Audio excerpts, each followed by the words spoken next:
저희들이 이제 주일날 20절부터 28절까지 그 이제 부활은 실제한다. 그리고 이제 부활의 의미, 부활이 여기 이제 20절에 그리스도께서 죽은 자 가운데서 다시 살아나사 잠자는 자들 첫 열매가 되셨도다. 그래서 이제 주님께서 이제 처음 부활하셔서 첫 열매가 되시고, 또 이제 그리스도 안에서 모든 그 성도들이 성령의 처음 익은 열매로 추수가 되는. 그래서 이제 예수님 이 유대인들은 두 번의 그 추수가 있죠. 먼저 1차 추수가 있고, 그 추수한 것들을 하나님께 이렇게 드리는 그런 게 있고, 이제 두 번째로 이제 추수한 50일째 오순절 혹은 7일절 맥추절, 이때 이제 또 이제 나머지 전체 추수를 하게 되는데, 이와 같이 이제 주님께서 이제 부활로 인해 추수가 되고, 그다음에 이제 성령이 처음 익은 열매를 이제 성령이 처음 익은 열매를 받은 교회가 오순절로 해서 추수가 시작이 되고, 그리고 이제 주님이 다시 오시는 휴거 때 이제 완전하게 추수가 이루어지죠. 그래서 여기 이제 추수의 단계를 23절에 이제 차례대로 이제 그 이루어지는데, 먼저는 첫 열매인 그리스도요. 그 다음에는 그가 강림하실 때 주님의 재림도 두 번 있잖아요. 공중 재림하고 지상 재림이 있습니다. 그래서 이제 공중 재림 때 데살로니가 4장에 보면은 이제 죽은 자들이 먼저 일어나고, 또 살아남은 자도 우리가 하늘의 그 공중에 이제 이렇게 끌어올려 공중에서 주를 뵙게 되는. 그래서 이제 그때는 영화로운 몸으로 이게 이제 죽은 성도들이, 잠자는 자들이 먼저 몸의 부활이 해서 영과 결합해서 이제 주님께 가고, 우리 살아남은 자도 이렇게 이제 이 육체가 완전히 영화로운 몸으로 부활해서 공중에서 주님을 이렇게 뵙게 되는, 그 이제 그 강림하실 때 이제 그리스도에게 속한 자가 이제 그 주님과 더불어 이제 추수의 마지막 그 이제 열매가 거두어지는 때죠. 그래서 우리가 21, 2절에 나왔던 그 대표성의 원리, 한 사람으로 말미암아 사망이 왔고, 또 이제 죽은 자의 부활도 한 사람으로 말미암았고, 아담 안에서 모든 사람이 죽은 것 같이, 이제 여기 중요한 것은 그리스도 안에서, 그리스도에게 속한 자. 여기 아까 이제 23절 하반절에 주님이 강림하실 때 그리스도에게 속한 자, 모든 사람이 아니라 그리스도에게 속한 자만이 이제 삶을 얻으리다. 그래서 이제 이런 그 추수의 과정이 지금 교회 시대에 이루어지고 있죠. 추수의 과정이. 그리고 이제 우리가 24절에 이제 마지막에 이 마지막이라고 하는, 그가 모든 총치와 권세와 능력을 멸하시고, 그래서 우리가 히브리서 2장에서 주님이 육신을 입으신 것은 이 육신을 입으시고 죄를 처리하기 위해서 죽음의 자리에 가셨고, 죽음을 맛보시고, 또 주님께서 사단을 멸하고 피하기 위해서 사망의 세를 잡은 자를 없이 하기 위해서 주님이 몸을 입으시고 십자가에 달리시고, 그리고 이제 이 세상 체제를, 이 세상과 이 육신 그리고 죄와 이런 모든 문제를 해결하기 위해서 이제 주님이 십자가로 이제 완전히 승리하시고, 그리고 나서 이제 그 승리도 이 승리도 최후 승리가 이루어지는, 교회가 휴거하고 또 천년왕국이 마지막 백보자 심판이 이루어지고 하는 모든 그 최후 승리까지 이미 완전한 승리가 이루어졌는데, 그 승리의 원리를 가지고 계속 싸우는, 전투하는 교회로서 이제 계속 우리가 하나님의 말씀으로 무장하고 또 성령을 힘입어서 이제 이 마귀의 끊임없는 공략과 이 공격, 시험, 또 유혹, 이런 것들을 대항해서 교회 시대는 이제 싸우게 되죠. 그리고 하나님께서는 그런 모든 지혜 가운데 교회 시대의 그러한 그 환경 구조를 교회에게 허락하셨고, 사단은 세상과 그다음에 육신, 죄와 이런 걸 가지고 사람들을 이렇게 끊임없이 유혹하고 시험하는데, 이제 우리는 이미 이루어진 승리를 근거로 해서 또 이 하나님 말씀을 근거로 해서 주님이 승리하셨듯이 이 교회 시대에 계속 싸워가고 있고, 그래서 지금 이제 주님이 왕노릇, 이 은혜의 왕노릇 시대가 이루어지고, 교회 시대가 막을 내리고 천년왕국이 막을 내리고, 이제 궁극적으로 새하늘 새 땅에서 주님과 더불어 왕노릇하는 그 때를, 그 과정을 이제 지금 여기서 말해주고 있죠. 그래서 맨 나중에 멸망은 사망이니라. 그리고 이제 29절에는 사실은 이 구절이 굉장히 이제 난해한 구절입니다. 어떻게 보면은 제가 이제 원고에다가 정리한 것만 해도 10가지가 넘어요. 이제 만일 죽은 자들이 도무지 다시 살아나지 못하면, 여기 이제 중요한 전제가 다시 이제 만일이라는 가정법을 쓰고, 죽은 자들이 도무지 다시 살아나지 못한다면, 이제 먼저 죽은 성도 다시 부활하지 못한다면, 그다음에 이제 죽은 자들을 위하여 세를 받는 자들이 무엇을 하겠느냐. 사실 성경 전체에 이런 표현이 전무후무한 표현이에요. 죽은 자들을 위하여 세를 받는 자들. 그러면 이제 보통 우리가 세례는 침례는 이제 내 신앙 고백이잖아요. 나를 위해서 고백하고 나를 위해서 받는 건데, 이게 다른 사람이 대신해서 받아준다? 이거는 참 쉽지 않은 부분이죠. 예. 그리고 이제 그것은 교리적으로 맞지도 않고 합당치 않는 것이기 때문에 여기에 대한 수없이 많은 그 해석이 있어 왔어요. 그래서 이제 뭐 이게 뭐 지금 여기 나오는 위하여라는 말이, 죽은 자를 위하여라는 말이 이 전치사가 대신이란 말보다는 우리가 이제 그 머리를 스카프를 쓸 때도 그 대신한 연고라기보다는 위하여라는 표현이라든지, 그러니까 여기서 죽은 자는 순교자들의 무덤 앞에서 혹은 위에서, 마치 우리가 이제 옛날에 청년들을 보면은 백제 화장터를 옛날에 그 전도자 형제님들이 우리를 데려갔거든요. 그래서 이제 예를 들어서 그 화장터 무덤을 어떻게 사람들이 마지막 죽어가는 거, 이걸 보니까 정말 인생이 허무하고, 그래서 이제 전도할 그런 동기부여를 해주고, 이제 옛날에 그 서울의 김종만 형제님이 그런 기억이 나는데, 그래서 이제 뭔가 그 순교자들의 무덤 앞에서 이 침례식을 하는 이제 그런 것으로 이렇게 이제 얘기하기도 하고, 또 이제 그 여러 가지 이제 입장이 있습니다. 이 부분에 대한.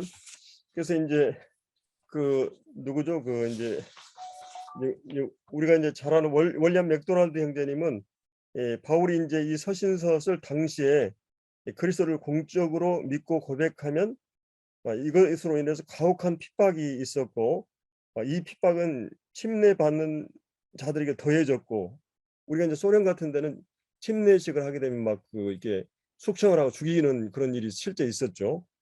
근데 이제 때로 순교 당하기도 하고, 침례 때문에. 자, 이 같은 핍박과 시련이 또 다른 사람들이 구원받고 침례받는 것을 멈추게 할 수 있는가, 그런 천만의 말씀이다. 아무리 그것이 위험하고 이래도 내 신앙 고백, 내 믿음을 고백하는 죽음을 걸고 이런 신앙 고백을 멈출 수 있을 수 없다다.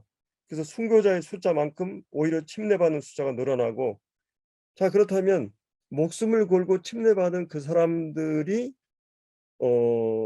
부활이 없다면 그렇게 할 필요가 있냐 이거예요. 자기가 다시 살아난다고 하는, 다시 내가 그리스도 안에서 부활한다고 하는 그 믿음이 없다면 어떻게 죽음을 내놓고 침례를 받을 수 있겠느냐. 제가 여러 가지 해석이 있는데 시간이 없기 때문에 그렇게만 얘기를 하겠어요. 그리고 사실은 성경의 모든 해석을 저희들이 아무리 사람이 해석을 해도 답을 다 가질 수가 없어요. 주님 나라에 가서 천국에서 제가 그건 물어볼 거고 그래서 선국은 긴 시간이 필요해요. 우리의 많은 성경의 난해한 문제들을 질문할 수 있는. 그래서 이제 하여튼 한 가지는 뭐냐면, 어찌하여 그들을 위해서 세를 받겠느냐 말은, 어떻게 죽음을 걸고 목숨을 걸고, 물론 이제 어떤 의미에서 세례라고 하는 것이 주님과 더불어 함께 죽었고 또 주님과 함께 더불어 살아났다고 하는 이런 역사적인 하나의 사건을 우리가 성령을 통해서 깨닫게 되면서 깨닫는 그 순간 내가 그리스도와 함께 죽었구나. 이미 내가 이제 그리스도 안에 새 생명 가운데 살아났구나 하는 그 이제 그 믿음을 이제 공적으로 성도들 앞에서 고백하고 또 우리의 삶의 많은 원리들이 이제 내가 이미 그리스도와 함께 죽었다고 하는 사실을 늘 확인하고 또 늘 상기하고 그래서 이제 내가 오늘 사도 바울이 얘기한 것처럼 그 31절에 나오는 나는 날마다 죽노라. 내가 이미 죽은 것을 늘 기억하면서 그리고 궁극적으로 내가 주님과 더불어 이제 부활할 것을 바라보면서 오늘 현재 내가 의지적으로 선택적으로 내가 이게 튀어나오는 갑자기 막 내 속에서 운전하다가 막 그냥 막 이게 튀어나오려고 하는 그런 혈기 또 분노 이런 모든 것들을 내가 계속해서 주님 내가 이미 죽었지. 그래서 현재적으로 계속 죽이는 것은 내가 내 자존심을 걸고 내 자존심을 앞세우고 사실 자존심 내려놓은 것이 그 간단한 것 같으면서도 간단하지 않아요. 부부관계에서도 그렇고 뭐 회사 관계에서도 상하관계라든지 여러분이 어떤 일을 하는데 이게 속에서 막 진짜 어느 형제님 얘기한 대로 화산 그 활화산이 지금 시한폭탄이 우리 안에 있는 것처럼 이런 그 내 안에 이게 끊임없이 자아가 있는 걸 볼 수 있습니다. 근데 이제 우리가 부활에 대한 확신이 있기 때문에 궁극적으로 우리가 부활이 있기 때문에 또 주님 안에서 내가 어떻게 심느냐를 계속 결산하는 날이 있기 때문에 내가 거기서 참고 주님 앞에 서게 되는 거죠. 그리고 이제 30절의 말씀은 또 어찌하여 우리가 언제나 이음을 무릅쓰려 이 복음 전하고 또 믿음의 길을 가고 이것이 정말 간단한 일이 아닌 것을 우리가 이제 잘 알고 있잖아요. 그래서 내가 이 상황에서 죽음을 무릅쓰려. 그래서 이제 그때마다 이음을 무릅쓰고 날마다 죽는 일은 무슨 의미가 있는가? 그래서 이제 왜 바울이 그리스도와 함께 이런 그 이음을 무릅쓰고 이 복음을 전하는가? 만약에 부활이 있느냐 없느냐? 이 부활이 만약에 없다면 부활이 있다면 만약에 이제 부활이 없다면 우리의 모든 신앙은 현세적으로 탈바꿈하고 부활이 있다면 모든 신앙은 내세에 초점을 맞추게 되는 거죠. 그러니까 내세적이냐 현세적이냐라 가름하는 중요한 기준이 뭐냐면 부활에 대한 그 믿음이에요. 부활 신앙에 대한 믿음. 그래서 이제 결국 우리는 무엇을 위해서 사는가? 그래서 이제 고린도 교회 안에는 이 근본적인 문제, 이런 그 영적이고 신뢰하는 것이 무엇인가?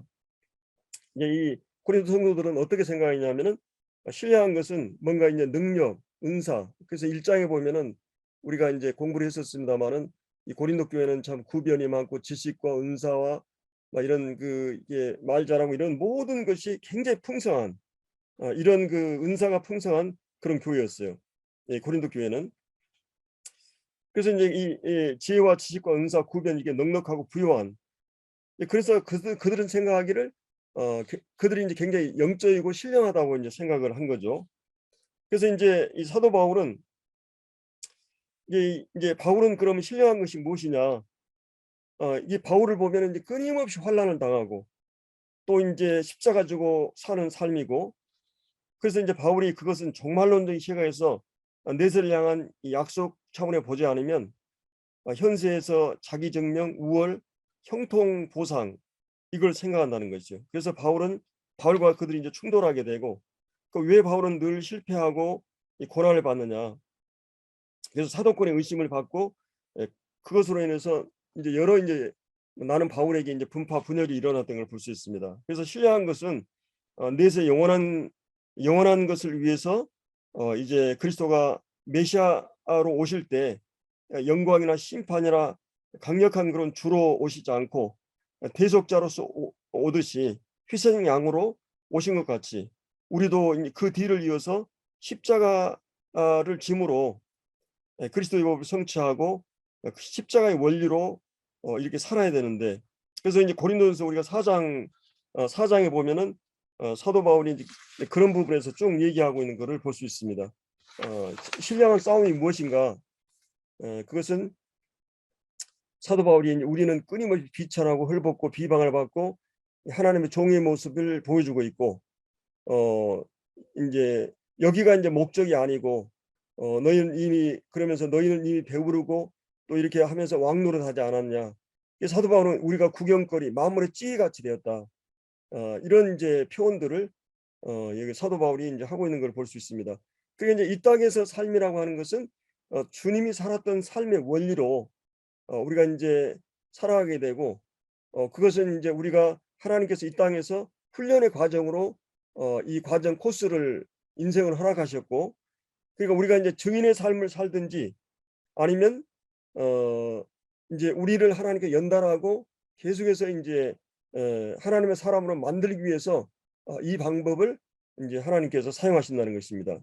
그래서 믿음이 좋다, 신령하다고 하는 이 싸움은 이제 부활 신앙의 그 어떤 초점을 가지고 그리스도 안에 다시 사신 그리스도와 함께 그 나라의 유업을 받기 위해서 바로 이제 우리 신앙의 가장 중요한 목표나 핵심은 우리가 이 세상에서 어떤 대접 보상을 받는 것이 아니고 이 부활을 목표로 삶으로 인해서 많은 그런 환난과 고난 그것을 피하지 않고 위험을 무릅쓰고 날마다 죽을 수밖에 없는 이런 삶을 살아왔다고 말하고 있어요.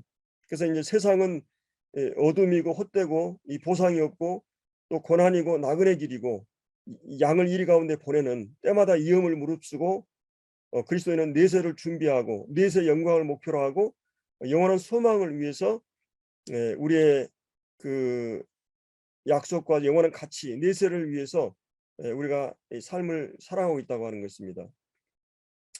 그래서 이제 세상은 이제 예수 그리스도 십자가에 못 박고 또 그리스도인도 그렇게 하는 걸 볼 수 있죠.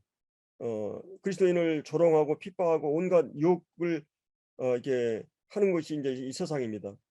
그래서 이제 그리스도인의 이 땅에서의 존재의 의미는 세상 사람들이 처한 상황이 어떤가를 우리는 잘 알고 있죠.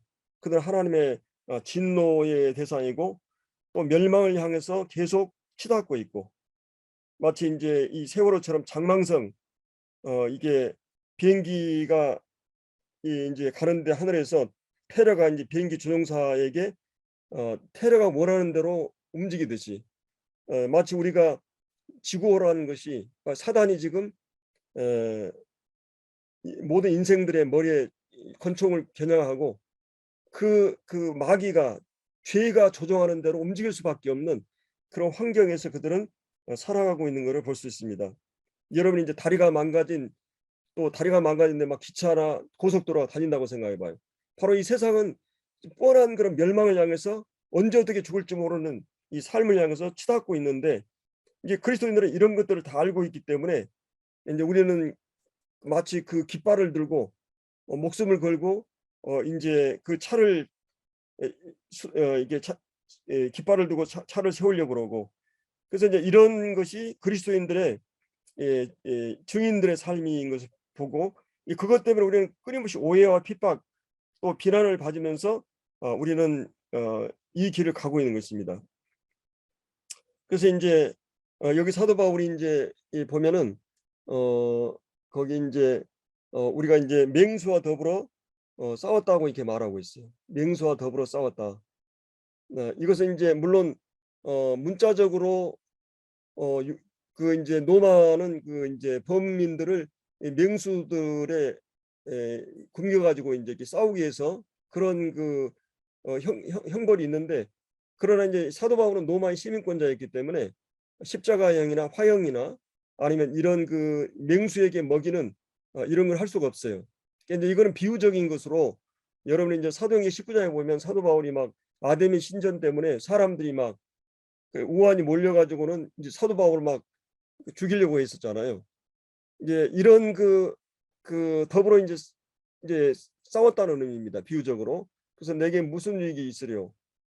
그들과 뭐 어떤 거냐 막 격투기로 싸운 것이 아니고 그 복음을 전하기 때문에 그가 믿음으로 선한 싸움을 싸우는 일에 때로는 그것이 일방적으로 하면서도 내가 육적으로 싸운 게 아니라 내가 날마다 죽으면서 내가 매를 맞고 막 돌을 맞고 일방적으로 이 모든 것을 이 싸움으로 이제 얘기를 하는 거죠.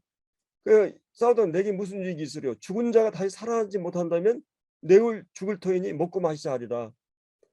그래서 이제 여기 사도 바울이 이제 이런 얘기를 하면서 이제 여기에 그 사도 바울이 여기 이제 29절에서 처음에 얘기했던 죽은 자들 도무지 살아나지 못한다면, 그리고 이제 여기 32절 중간에 죽은 자가 다시 살아나지 못한다면, 계속 우리가 이제 전에도 얘기 들었지만 사도 바울이 만약 그렇지 않다면 목숨을 걸고 세례를 받고 이음을 무릅쓰고 내가 이 복음을 위해서 적진의 한복판에 뛰어들어가서 이렇게 하겠느냐.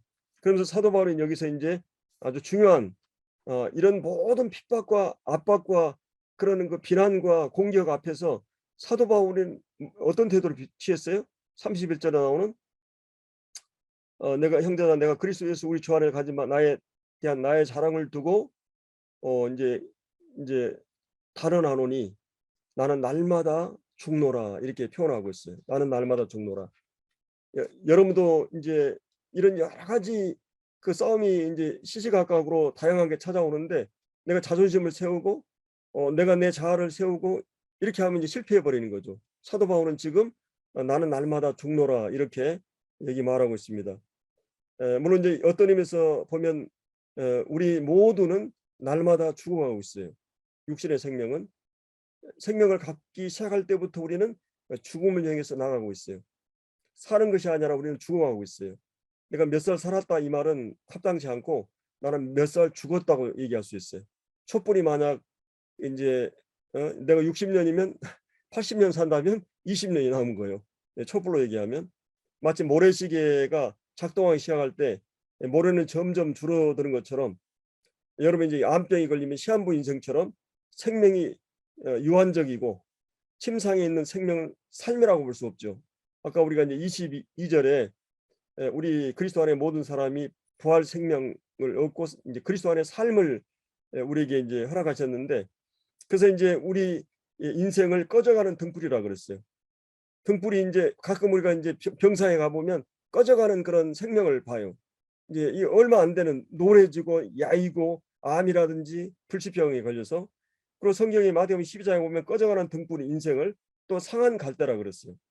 여러분 꽃꽂이를 보면 이 꽃꽂이는 뿌리에서 이제 상한 갈대와 같이 이 꽃꽂이 인생이에요. 뿌리에서 단절된. 그래서 우린 다 양가대 제 길로 갔고, 또 이제 우리는 탕자처럼 아버지를 떠나 있고 에레미야 2장 13절처럼 우리는 하나님의 생명의 근원에서부터 분리되어 있는, 이제 스스로 웅덩이를 판, 그래서 이제 하나님에게서 이제 근원적으로 분리된. 근데 이제 이 꺾꽂이가 물에서 일주일인가 살아있는 동안에 뿌리하고 다시 연결되면 어때요?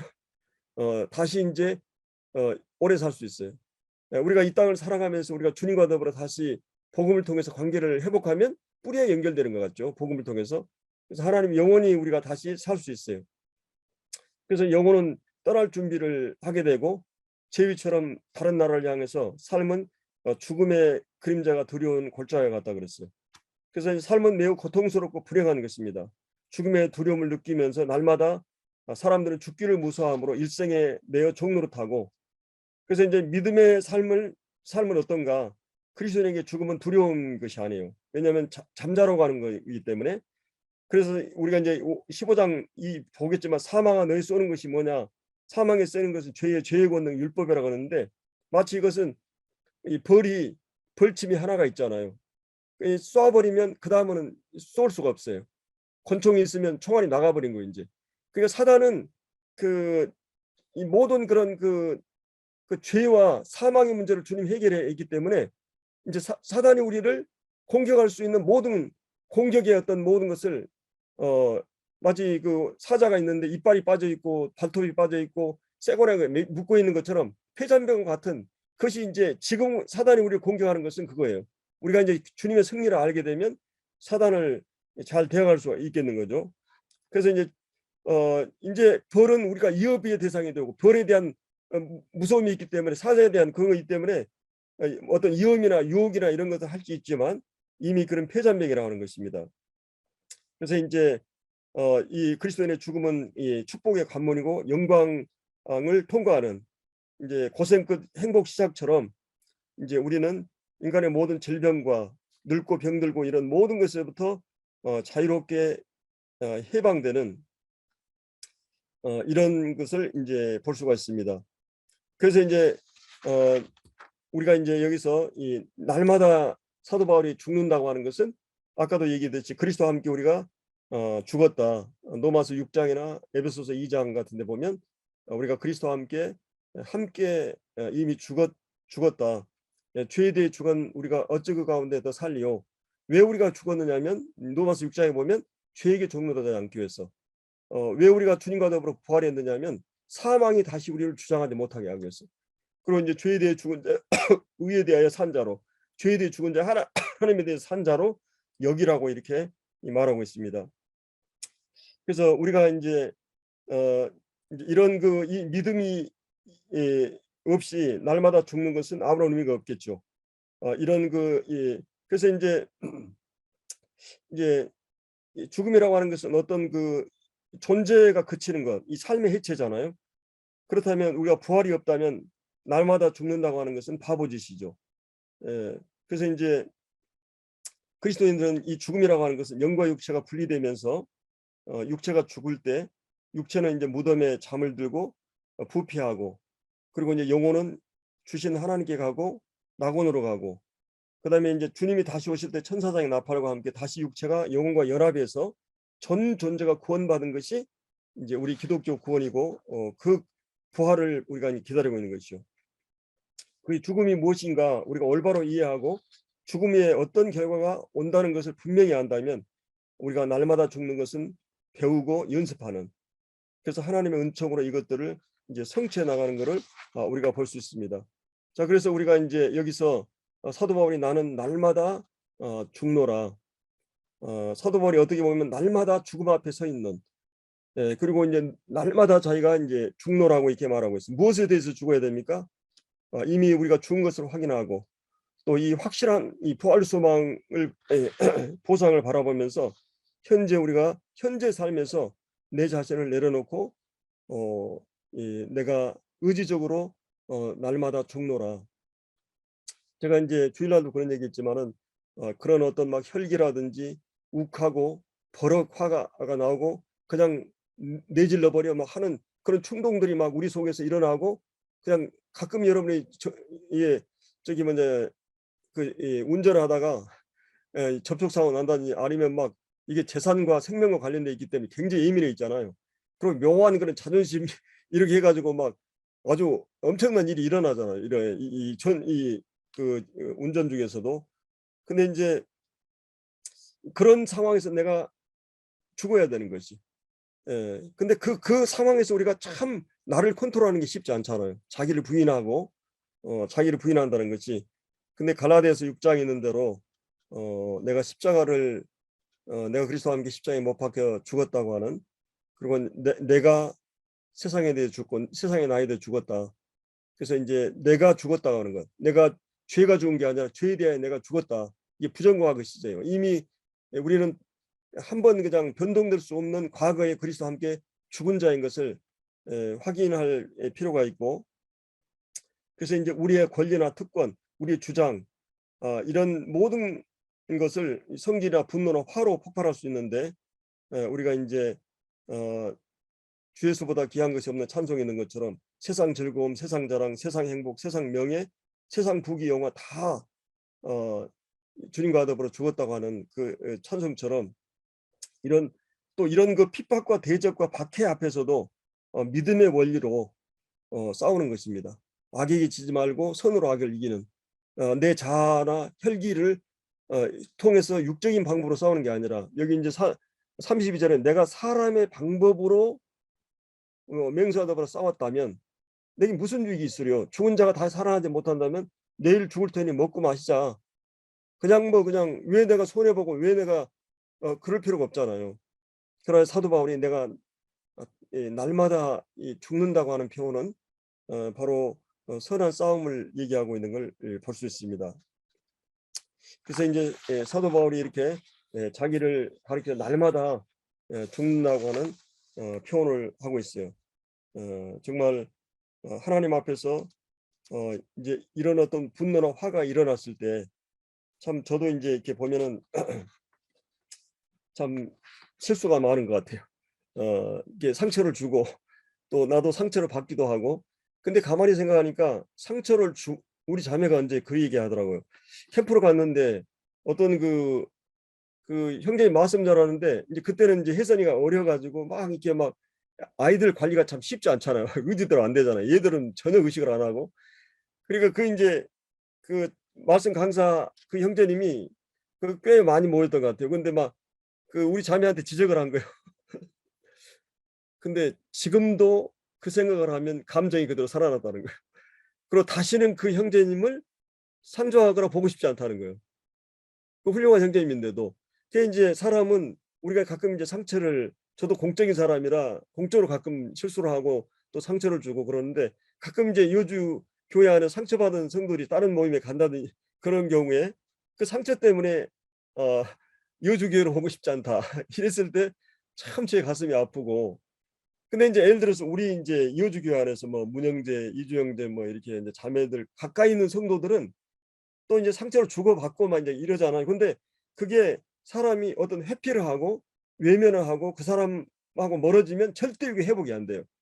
근데 이제 가까이 있는 사람들은 다시 인제 인제 같이 있으니까 다 또 회복이 돼요. 지금은 아무 상처를 많이 심각하게 받고 막 어떤 데 잠 못 이루고 이럴 때도 있었지만 인제는 정상적이에요.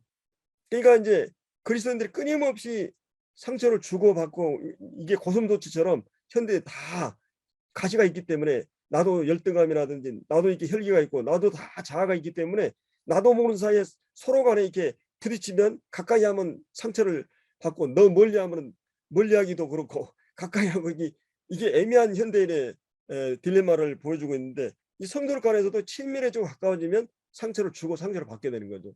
근데 이제 중요한 거는 이런 모든 문제에 있어서 그런 것들을 이렇게 서로 직면하고 또 서로 내려놓고 또 서로 인제 이런 것들을 풀어나가면서 인제 회복이 되는 거죠, 그런 부분에서. 그래서 어떤 이게 형태로는 이 상처를 적게 주는 사람이 이제 성숙한 사람이죠, 사실은. 상처를 안 줄 수 있으면 참 좋고. 근데 이제 이런 부분이 쉽지 않은 부분인 거를 우리가 이제 살아가면서 보게 됩니다. 그래서 인제 여기에 참 주님께서 이렇게 날마다 이 죽는 거를 얘기하면서 이렇게 날마다 죽는 그들에게 주님이 인제 어떤 유익을 약속했냐면 이 계속 죽을 수 있도록 주님이 계속 도와주십니다. 근데 그 혈기를 계속 폭발하거나 이러면 또다시 계속 반복해요, 실수를. 또 상처를 주는 거 반복하게 되는 거죠. 근데 내가 만약 그런 어떤 흥분된 그런 막 욱하는 정말 감정을 컨트롤할 수 없는 그런 상황이 왔을 때 주님 앞에서 어 이걸 영적으로 해석할 수 있는 지금 사단이 이걸 통해서 나를 어떻게 공격하고 또 이런 작은 실패들을 객관화시키고 그다음에 인제 과연 하나님 앞에 이게 정당한가?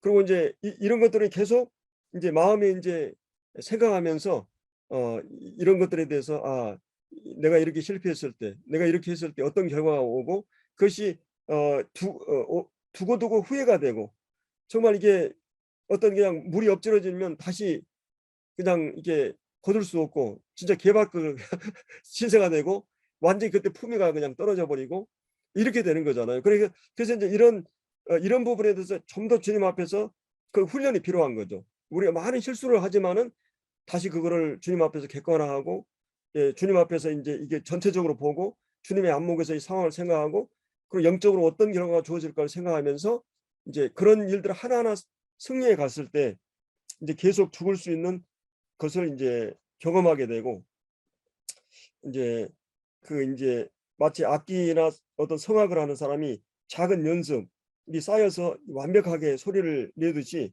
이 작은 그런 그것들이 쌓여 가지고 인제 우리 자신을 컨트롤하는 그런 상황에 이르게 됩니다.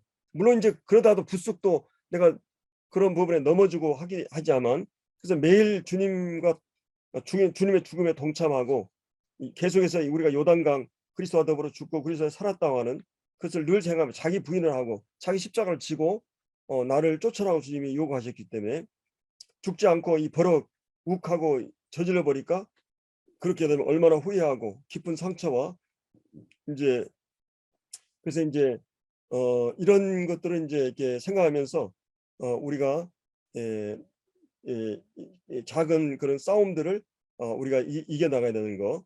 그리고 이제 그리스도 안에서 우리가 이제 가난하지 않고 부유하게 되는 믿음의 가치에 따라서 우리가 이 땅에서 이게 죽는 것이 하나님 일이 따라서 죽는 것이 뿌리는 일이죠. 계속 우리는 이 주님이 이 기회를 이게 성령을 쫓아서 이게 뿌리는 일을 심는 대로 거둔다고 하는 이런 영적인 원리를 말씀하셨기 때문에 그래서 모든 시험에서 유혹에서 또 우리가 이겨나가게 되고 또 주님 가신 길이었고 또 주님을 가신 길을 따라다 보면 주님을 만나게 되고 주님의 임재와 교제와 인도를 실제적으로 체험하게 되고 그런 경험으로 주님을 실제로 배워나가는 그래서 이제 주님처럼 바울처럼 빌립보서에 말한 것처럼 정말 주님의 마음을 품고 또 주님을 고상한 주님 자신을 알아가고 또 주님으로 만족하고 자족의 비결을 배워가고 이런 이런 것들을 이제 우리가 이제 이 말씀 가운데 생각해 볼 수 있습니다. 그래서 이제 신앙생활은 이제 평생 주님이 또 도와주셔야 되잖아요. 우리가 이제 실패할 때 잠 못 이루는 밤을 지새우면서 그 실패 속에서 생각을 조밀하게 전개해 나가면서 하나님 앞에서 저는 가끔 이제 잠 못 이루는 밤에 주님이 계시라기보다는 말씀을 막 부어줄 때가 있어요. 그래서 제가 노트를 여러 권 있는데 그때 노트를 다 정리를 해요. 말씀을 쭉 하고 이제 막 그러면 그때는 이제 말씀 준비 별로 안 해도 돼요. 그 자체가 말씀이 되니까. 그래서 주님은 때로는 우리에게 아픔을 주시고 또 이렇게 그냥 순탄하게 아무 만사형통 아무런 뭐이 아니라 우리가 때로는 갈등과 또 어떤 상처와 또 어떤 이런 일들을 계속 겪어가면서 이런 것들은 이제 말씀에 근거해서 이렇게 생각하고 그때 성령이 그때마다 우리에게 말씀을 이제 허락하시는 것을 이게 이제 경험할 수가 있고 그래서 이제 얼마나 이제 하나님의 은혜가 깊고 하나님의 그 은혜가 넓고 이런 모순투성이고 또 이렇게 문제하고 또 이런 참 부실하고 또 참 이런 연약한 이런 나를 여전히 주님께서 품으시고 기다리시고 그리고 내가 실패하는 그 자리에 여전히 찾아오시고 위로를 주시고 말씀을 주시고 이런 모든 것들을 인생길에 이렇게 우리가 경험하게 하고 그래서 사실은 이제 사단이 얼마나 우리를 쉽게 이게 이제 넘어지게 하고 이렇게 합니까? 이 사단의 최대의 무기는 이 사단이 공중 권세 잡은 자잖아요. 그래서 공중 권세 잡았다는 거 정신 세계를 사로잡았다는 말인데 이게 우리의 생각을 통해서 이제 헛된 욕망이나 이기적인 그리고 오해 그리고 이제 용서하지 않는 마음 이런 것들이 생각으로 갑자기 우리에게 스며들면 이걸 대항할 힘이 우리가 없어요. 그게 사로잡혀 가지고 막 잠 못 이루게 되고 불면증이 시달리고 이렇게 됩니다. 그래서 이제 이런 생각이 생생하게 우리가 다가오고 많은 문제가 또 미래의 문제가 걱정이 찾아오고 그래서 그때마다 이제 주님이 이게 하나님 말씀을 통해서 아까 우리 정유령이처럼 이런 주님이 참 어려운 시간 그러니까 우리가 평탄하고 아니할 때는 이게 생각이 깊어지지 않아요. 근데 어려울 때 하나님 앞에 생각을 딱 하고 그리스도인들은 그래서 그 생각들이 영적인 것들을 시각을 열게 하고 그래서 이제 그런 것들을 그리고 이제 우리가 또 선택하는 것도 중요하죠. 결정도. 그래서 주님이 그럴 때 후원하시고 영생을 맛보게 하시고 하나님 우리 위해서 생명을 이제 생명의 어떤 그 맛을 경험하도록 이렇게 인도하시는 것을 보게 되는 것입니다. 그래서 우리가 이제 이런 오늘 이 마지막 33, 4절에 나왔던 이제 악한 동무들 이거는 아까 얘기했던 현실만을 생각했던 선한 행실을 더럽힌다. 그래서 깨어 의를 향하고 죄를 짓지 말라. 하나님 알지 못하는 자가 있기로 내가 너희를 부끄럽게 하기 위하여 말하노라. 사실 이제 깨어 의를 향하고 죄를 짓지 말라는 이 부분을 좀 나눌 생각했는 시간이 거의 됐기 때문에 하나님께서 우리에게 주신 의 은혜로 허락하신 이 의 안에서 행하게 될 때 죄와 멀어지고 또 하나님을 알게 될 때 이런 삶에서 멀어지게 됩니다. 그래서 우리가 이 부활 소망 하나님의 존재가 제거되고 하나님이 존재하지 않는다. 믿음이 없이 하나님 기쁘시게 할 수 없고 하나님께 나가지 않으면 반드시 그가 계신 것과 사단은 모든 문제는 하나님이 제거될 때 하나님이 없다면 이 부활의 의미도 없어지는 거예요. 예. 그러니까 부활이라고 하는 것은 사람들이 생각할 때 예수님 무리로 걸었다 뭐 이렇게 하니까 어떻게 그게 그럴 수 있냐 그렇게 얘기하는데 하나님이 그렇게 못하는 게 이상하죠. 하나님 그렇게 능히 할 수 있어요. 사람은 그렇게 못해요. 근데 하나님은 하실 수 있는 것이기 때문에 우리가 이런 모든 부활 생명, 이 성경에 나오는 모든 이런 상식이나 이성으로만 설명될 수 있는 게 아니라 믿음으로 우리가 받아들여야 되는 부분들이기 때문에 우리의 삶도 마찬가지예요. 상식적으로 이해 설명만으로 이 삶이 가능한 게 아니잖아요. 주님을 의지하고 믿음으로써 살아가고 또 그것을 주님 우리에게 경험으로 계속 성령이 함께 하신 것을 배우게 하는 것을 볼 수 있습니다. 한 가지는 우리가 이제 이런 여러 가지 큰 싸움이나 작은 싸움이나 복음 전하다 오는 모든 이런 싸움에서 사도 바울이 얘기했던 나는 날마다 죽노라. 이것을 항상 생각하면서 주님 섬기시 바랍니다. 기도하고 마치겠습니다. 아버지 하나님, 참 사도 바울이 복음을 위해서 얼마나 많은 그 참 수고를 하고 참 유대인들에 의한 오해와 또 참 복음을 전하면서 이방인들을 접하면서 또 많은 그런 돌에 맞기도 하고 고린도후서 11장에 보면 얼마나 많은 그런 고난을 또 핍박을 받았는가를 우리가 봅니다. 그러나 사도 바울이 그렇게 할 수 있었던 것은 하나님 살아계시고 또 이것이 사실이고 또 부활이 실제하고 있고 또 복음이 인간을 구원하는 분명한 능력이 있기 때문에 그런 그 믿음을 가지고 그 모든 어려움들을 뚫고 그가 죽음을 각오하고 복음을 전했던 이런 걸 보게 됩니다. 이런 오늘 그 사도 바울의 참 그런 태도를 보면서 만약에 우리가 부활이라는 진리가 무너진다면 우리가 하는 모든 수고나 고난이나 핍박이 무슨 의미가 있겠느냐 하는 말씀을 보면서 참 이런 참 우리가 이런 믿음을 굳게 하고 참 주님 앞에서 우리가 해야 될 일을 참 할 수 있는 저희 교회가 되도록 붙잡아 주시기 원합니다. 주신 교훈도 감사하고 계신 예수님의 이름으로 기도드리옵나이다. 아멘.